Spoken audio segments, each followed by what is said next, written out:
Bien, continuamos entonces. Vamos a rápidamente a continuar. Mm. Bien, estaban pidiendo la corriente de arranque, esta es la respuesta entonces. También están pidiendo, a ver, estamos entonces conectándonos. Menciona entonces cuál será el par y la corriente de arranque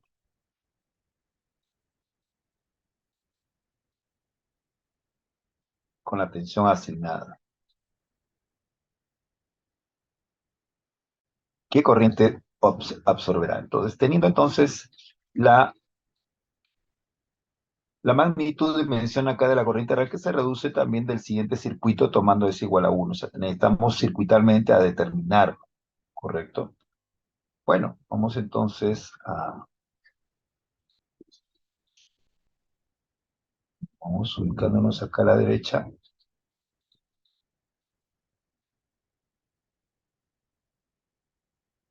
y vemos entonces las dos impedancias, prácticamente incluyendo también el propio deslizamiento, ¿no? Tenemos ahí el modelamiento, ¿no? Simplificado, digamos así, de la máquina asíncrona, no contabilizando la parte magnética, ¿correcto? De ser así, entonces, vamos a ver que como esto es por fase, tengan mucho cuidado con relación a darlo como corriente de línea cuando es de fase, tengan mucho cuidado al respecto. Y se entiende entonces que esta expresión lo determinamos por fase. Y aquí entonces observamos que la tensión definitivamente por fases, ¿no? Se entiende que es la de 220 voltios y aquí necesitaríamos rápidamente ver para S igual a 1. En este caso como tal, para S igual a 1, esa resistencia final se anula, ¿correcto?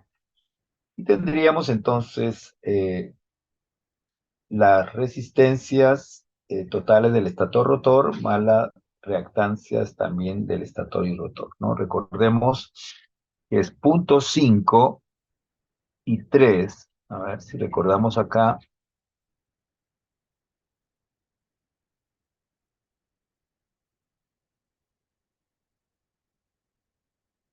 Punto 5 y 3, correcto.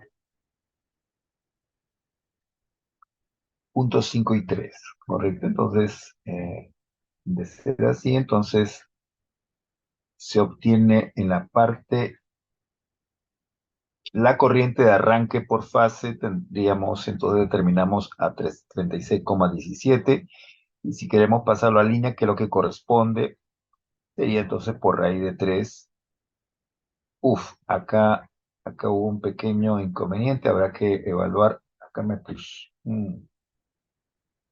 Sí, aquí hubo un pequeño error, es raíz de 3 por, en este caso, hay que verificar cuánto es la corriente, final de cuentas, pero eh, ciertamente, ¿no? O 36,17 o 37,81, puede que haya un pequeño error ahí, pero multiplicado por raíz de 3 tendríamos entonces un valor de más de 70 amperios, ¿no? Y ese sería el primer caso, ¿no? Hay que decir, aquí hacer una pequeña eh, objeción o modificación. Bien, me están pidiendo ahora, vamos a ver, B, que nos dice el, la velocidad del motor. La velocidad del motor. Sí, definitivamente entonces a plena carga, ¿no? La potencia mecánica del motor a plena carga es 6,5, habíamos mencionado que la potencia de salida, y al no haber pérdidas mecánicas del motor, coincide con la potencia disipada en la resistencia de carga. Es correcto, correcto. 6,5 es 3 veces. Aquí, en este caso, es la resistencia del rotor reflejada, 0,5. 1 menos sobre S menos 1 por, en este caso, todo lo que es la corriente, ¿correcto? Que es la tensión por la impedancia y todo eso requerimos entonces saber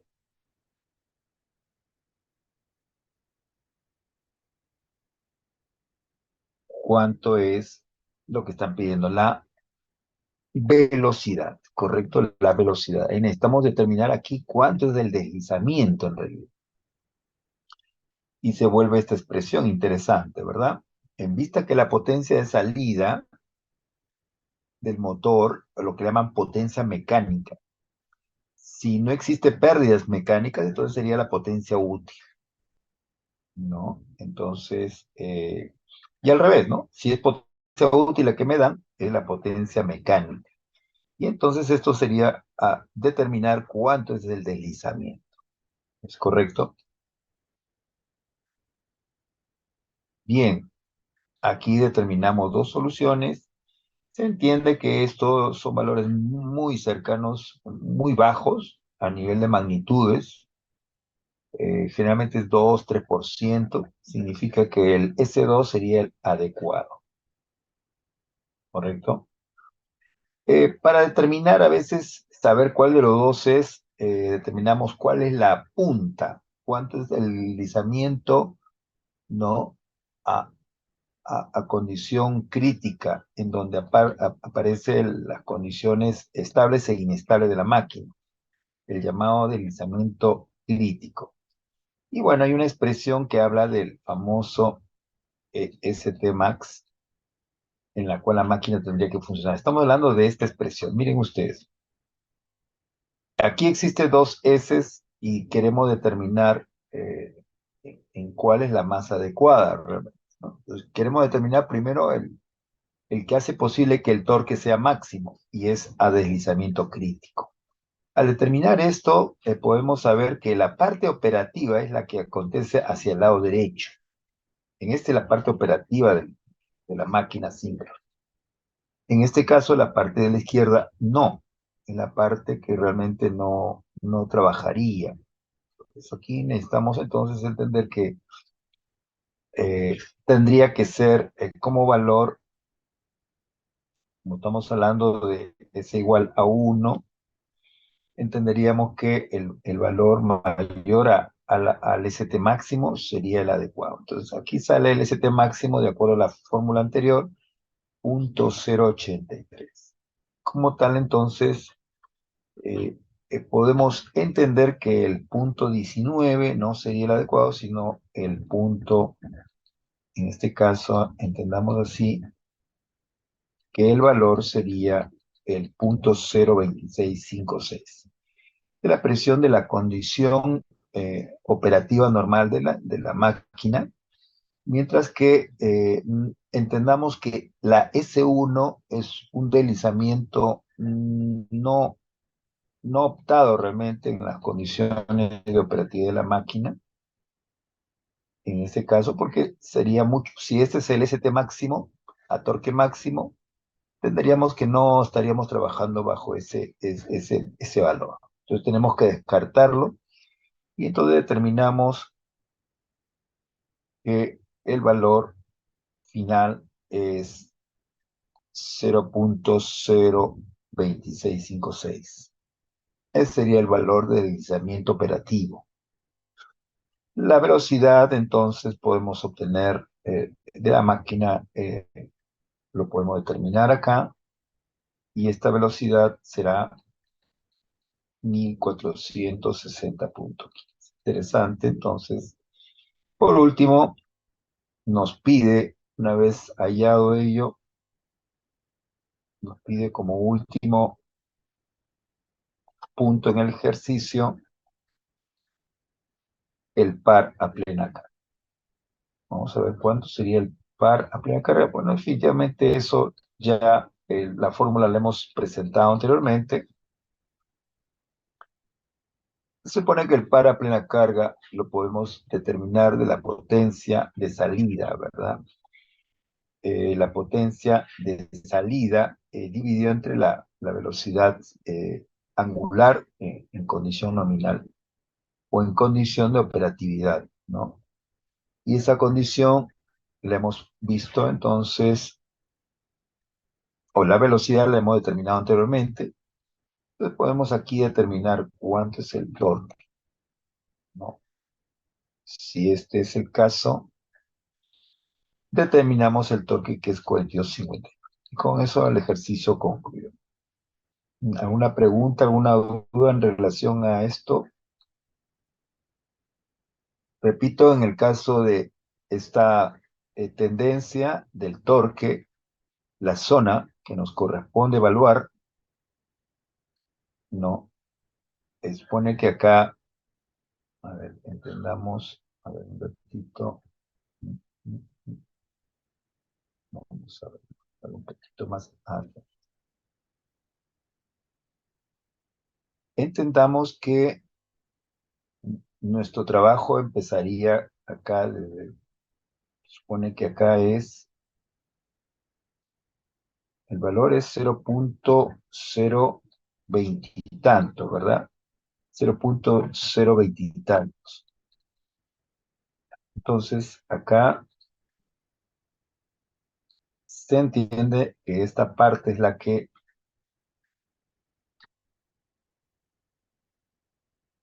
uy, se me va esta por. Supone que esta de acá y esta de acá es la zona operativa de la máquina. No, esta no. Como tal, este es el límite a torque máximo. Entonces, si este es 0,083 y acá es a partir de 0, acá está 0,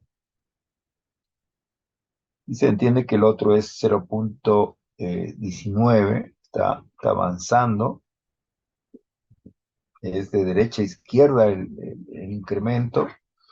Entonces, el S2 es 0,029, es el más adecuado. Esta es la zona operativa de la máquina, es lo que quiero que entiendan, ¿sí? Bueno, vamos al siguiente ejercicio.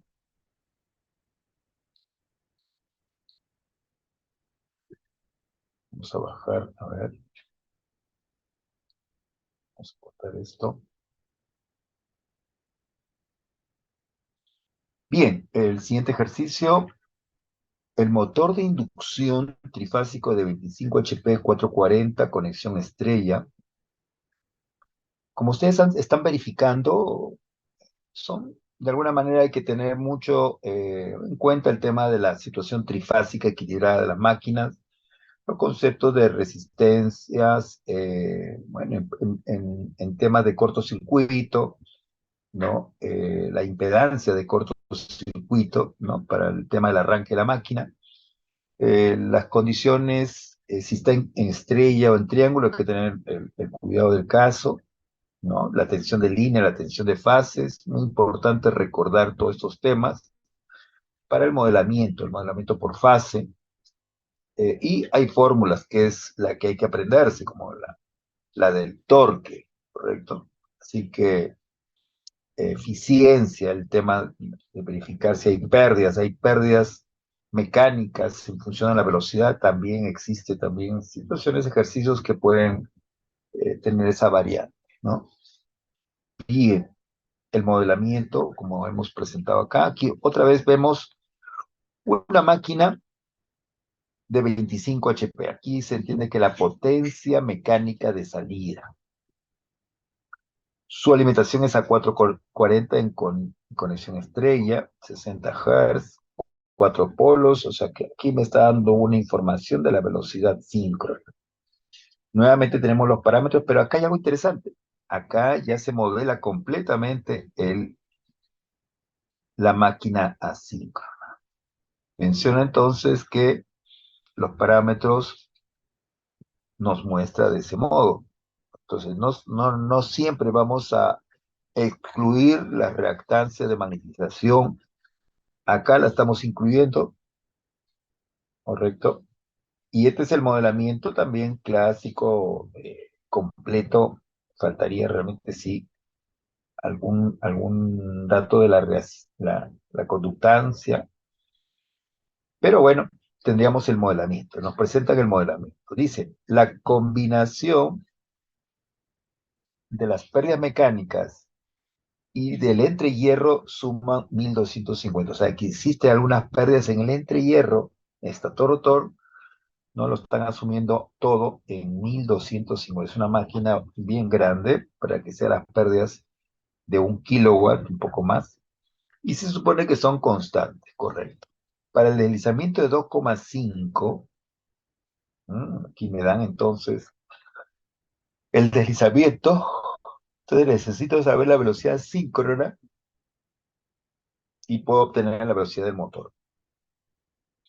A voltaje y frecuencia nominales, determinar el par de salida. El par de salida y la eficiencia del motor. Bueno, bueno, vamos a ver entonces.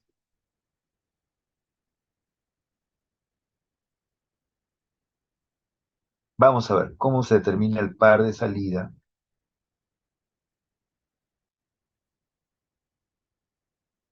Acá lo estamos viendo el modelamiento y para determinar el par y la eficiencia se tiene que mencionar entonces lo siguiente. También 120 frecuencias sobre 4 polos, tenemos 1800. A 60 Hz es 1800. Si fuera 50 sería 1500. Bueno, ¿qué más? Lo pasamos a radianes, más trabajamos con radianes para ver el tema del par. Tenemos 188,3 radianes por segundo. ¿Qué más? La velocidad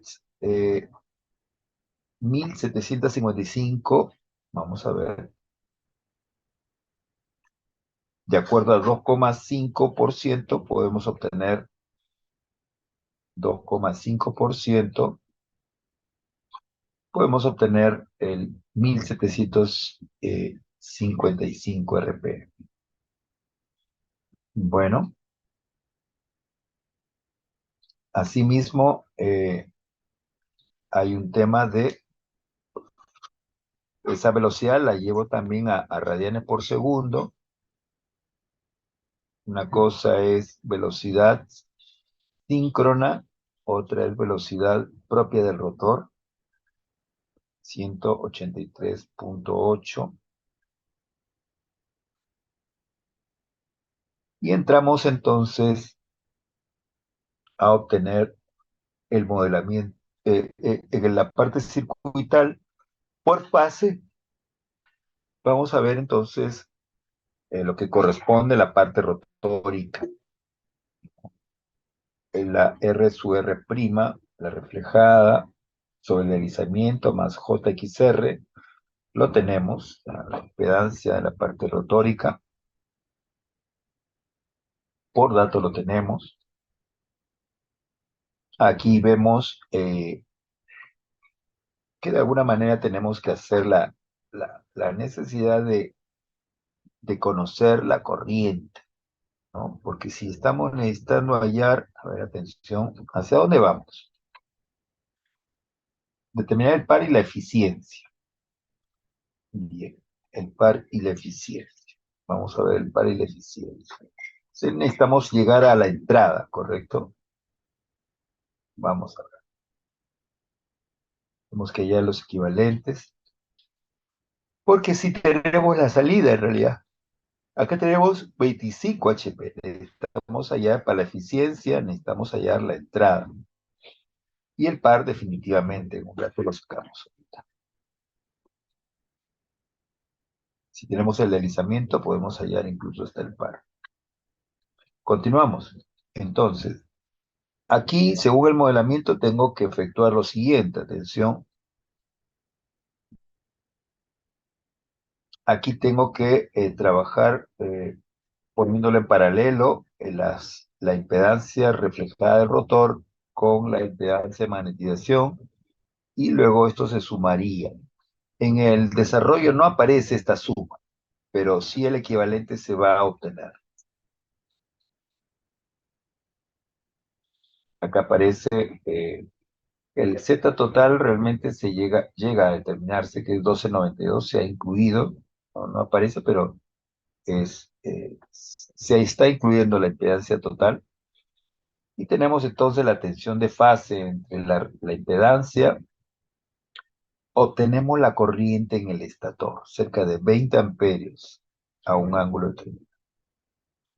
Vamos a ver, con esa corriente, vamos a ampliar un poquito más para que se pueda ver bien.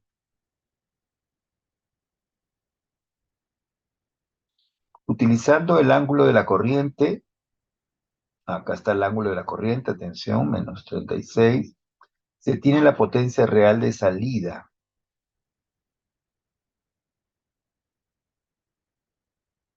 para calcular el PA. Bueno,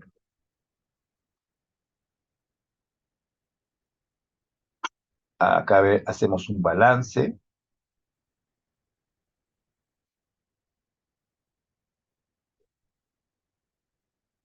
Acá vemos entonces,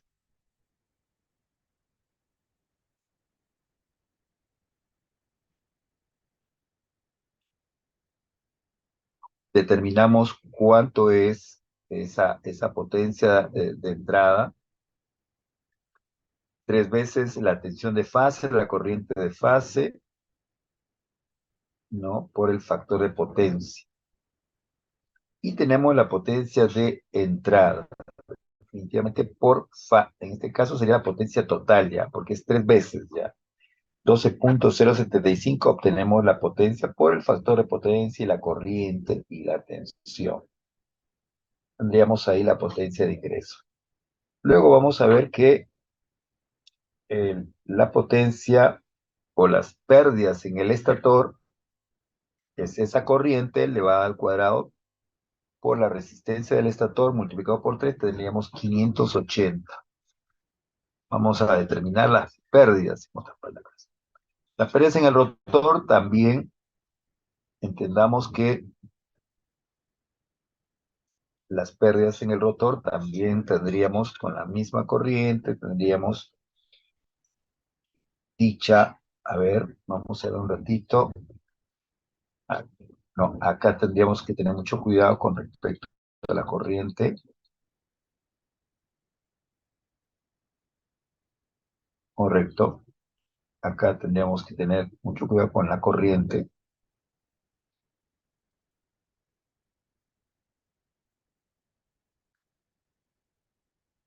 Y sale 287, ¿no? Hemos hecho el cálculo ahí. Ujú. Y al final de cuentas, la potencia en la cual, la potencia de salida, quitando estos tres, ¿no? La potencia incluso de las pérdidas que se da en el entrehierro y las pérdidas mecánicas, 1250, entonces entendamos que es,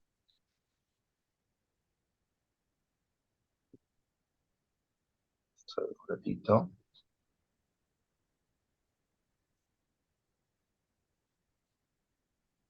par de salida.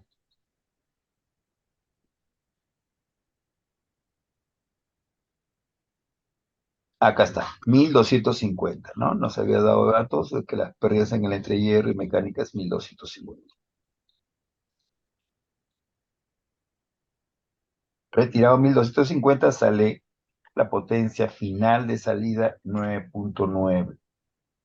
Y entonces, teniendo la potencia de salida entre el ómega en el rotor, obtenemos 54,18 newton. Y teniendo la potencia de salida entre la potencia de entrada, 0.82582,5. Entonces, tendremos que es lo que me estarían preguntando, a ver, que estarían preguntando, y finalmente seríamos el problema, o estaríamos resuelto el problema número 5. Miren ustedes, o sea, son situaciones donde se aplican las fórmulas respectivas y lo obtenemos, ¿no? Obtenemos.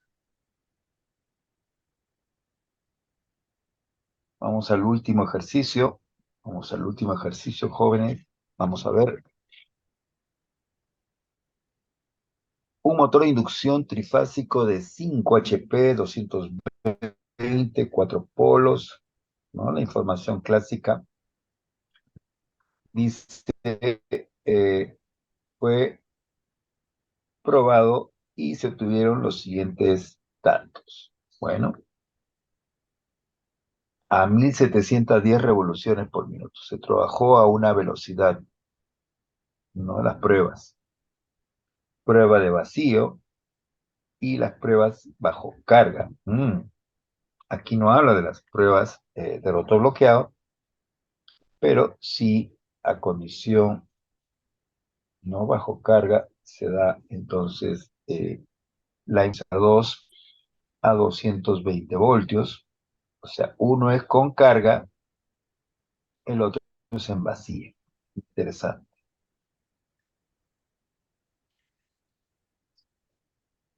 La resistencia del estator por fases punto 3 y calcular, dice, las pérdidas por fricción y ventilación y las pérdidas en el hierro. Las pérdidas. Bueno, tenemos datos. Vamos a ver, acá tenemos datos. Tenemos la velocidad. Podemos obtener el deslizamiento para los datos que nos han dado de cuántos polos. 4 polos. Se entiende de que es a 60 Hz. Habrá que determinarlo, a ver. No, asumiendo 60 Hz. Bien, vamos entonces a ver, las pérdidas por fricción y ventilación. Acá vemos entonces cómo determinar las pérdidas. Bueno, la potencia prácticamente, Unidades, una especie de obstáculo para llegar a su objetivo. a ver, una pregunta aquí. Vamos a ver. Entonces, están pidiendo las pérdidas por fricción y ventilación. ¿Cómo obtenemos esas pérdidas? Bueno, se entiende que estas pérdidas por fricción y ventilación es prácticamente donde tendríamos que retirar la potencia, en este caso, si está hablando del estator, a ver un ratito, eh, la potencia, ¿cuál es la potencia, al final de cuentas, de entrada?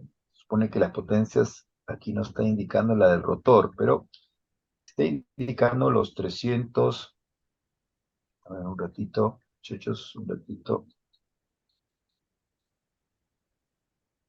Ujú. Bien, acá, mm, Sin entrar en... ya, es las pérdidas en vacío. Estamos acá evaluando las pérdidas en vacío. Las pérdidas en vacío, entendamos entonces las pérdidas en el fierro.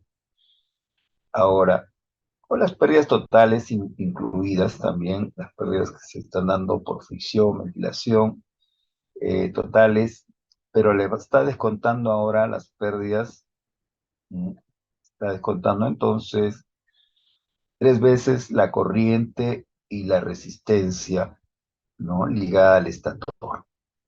Entonces, se entiende de que está despreciándose la del rotor. Entonces, los 310, que es la potencia total, menos 3 veces la corriente, 6.2, la corriente de vacío, y su propia resistencia del estator, me están dando una potencia prácticamente final, ¿no? Y esa es la que se está presentando acá de 276. No teniendo más información de la resistencia del rotor, la está asumiendo cero. Obtenemos entonces las pérdidas por, en este caso, por fricción y ventilación. El punto A. Vamos al siguiente punto, que nos está ya restringiendo. ¿Cuáles son las pérdidas en el cobre del estator bajo carga? Esta pregunta. Bueno, tenemos entonces la condición bajo carga, las corrientes y la resistencia definitivamente, y podemos con 11.3 que la corriente bajo carga, acá la tenemos, podemos sacar rápidamente esta pregunta. Y obtenemos 3 veces la resistencia, 11,3, y obtenemos el valor. Pide entonces la potencia de entrada al rotor. Aquí sí, es la potencia transferida a estator-rotor, ¿no? Ahí está, potencia a estator-rotor. La potencia, ¿no? Se entiende que es ligada a la potencia de entrada, menos las pérdidas que se tendría realmente, la potencia de entrada menos las pérdidas que se tienen internas, tendríamos, estamos hablando de la del estator, ¿verdad? Entonces tendríamos el valor de 3.650. ¿Dónde estaría el valor de 3.650? Acá está la potencia bajo carga.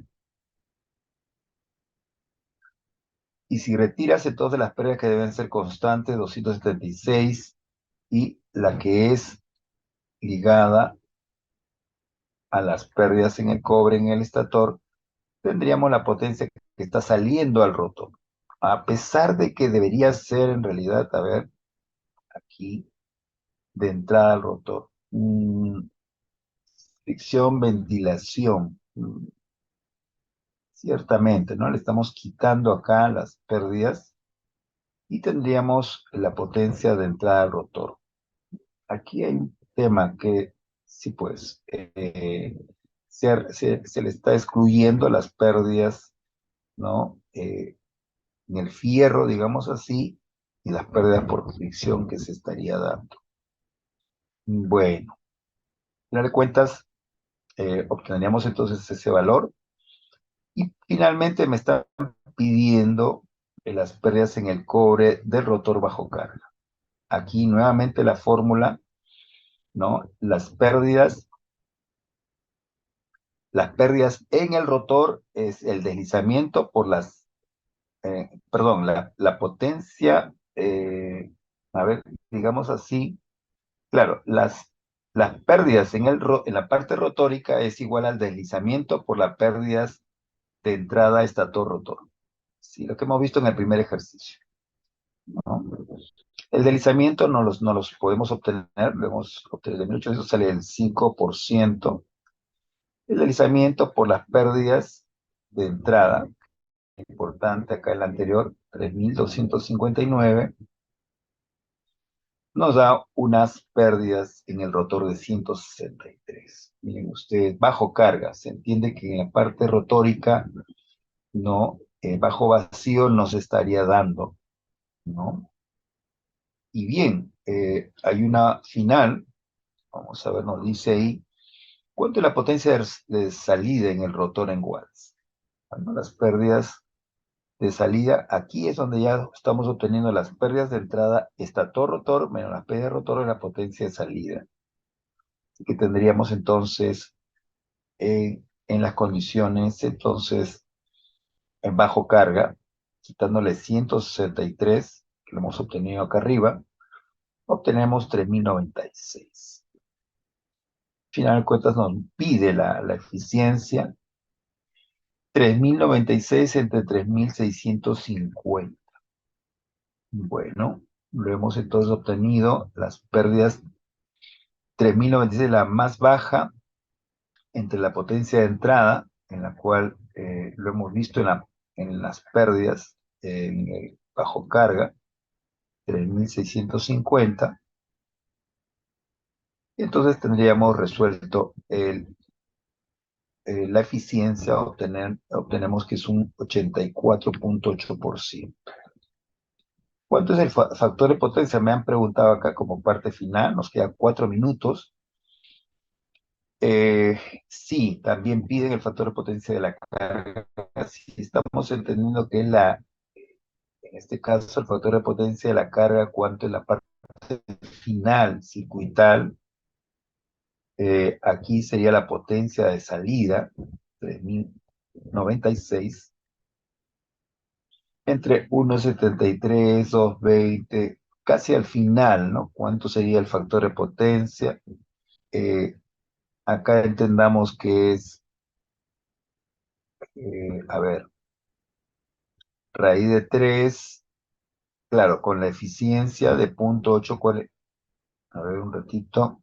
Mm, Sí, se entiende que aquí la eficiencia la hemos colocado acá para que sea potencia de entrada, o sea, la potencia de salida entre la eficiencia, la potencia de entrada entre 1,73, 2,20 y 11,3, obtendríamos el factor de potencia de la carga, en este caso del motor, en realidad. Sería del factor de potencia del motor y sería también muy similar a la potencia o la eficiencia, ¿no? 0,848. ¿Alguna pregunta acá, jóvenes? Con esto estaríamos poco ya cerrando los 6 ejercicios que se ha tenido para el tema de la máquina de alterna. ¿Alguna pregunta?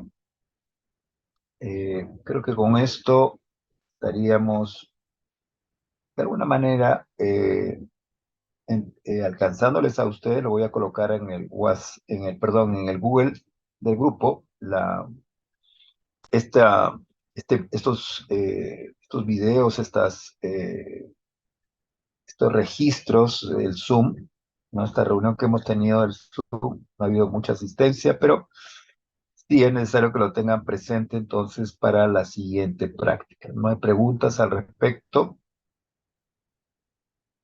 Mm, Bien, como manifiesto, y con esto estoy, para que también quede claro para los que van a ver este video, es que el siguiente jueves tomaríamos la cuarta práctica.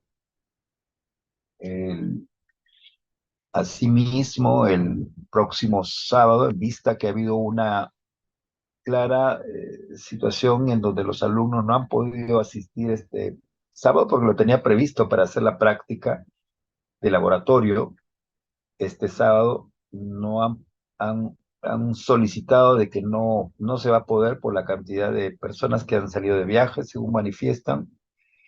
Bueno, esto hace posible o entender que no han asistido, eh, pero ciertamente el último laboratorio la tenemos que presentar la siguiente semana. Entonces, el próximo sábado sí tendríamos entonces a los grupos faltantes su última experiencia, ¿correcto? Entonces, quedamos entonces claros y estaremos atentos al siguiente jueves. Bien, no habiendo preguntas, jóvenes, estamos a un minuto de cerrar. Y bien, gracias por la atención, gracias Ivanco, estamos en comunicación entonces y Sí hasta la que, siguiente semana. Hasta luego. Hasta luego. hasta luego, chicos.